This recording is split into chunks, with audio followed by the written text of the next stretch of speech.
And the other option 2, if you don't want to be making the more abstract marks first and then use the construction paper, is you can always just paint an animal with your watercolors. You can draw it first and then you can paint it with your watercolors. So really quickly, let's see. I'll show if I want to make an animal. Maybe, I remember it's imaginary, so it doesn't have to look real at all.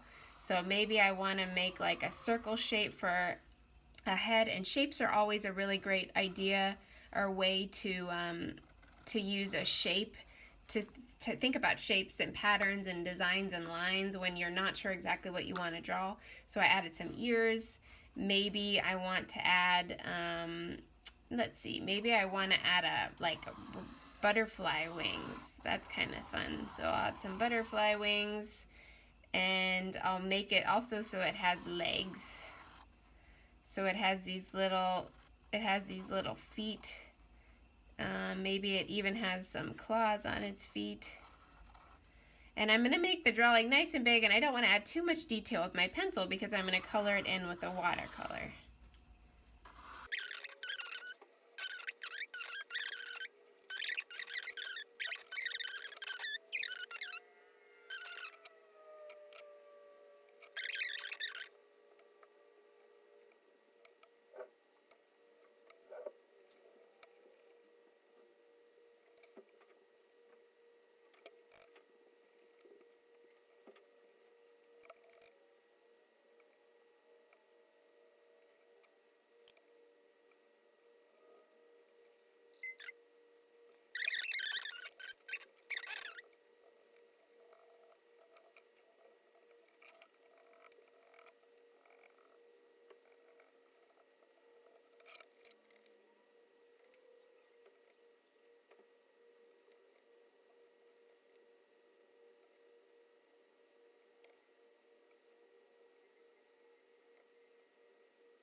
So now that I've painted most of the background, you can keep adding more detail, like maybe add some blue in the background, or if you have some markers at home and you want to add some markers or tissue paper or other materials, it's your imaginary creature, so you get to make it how you want.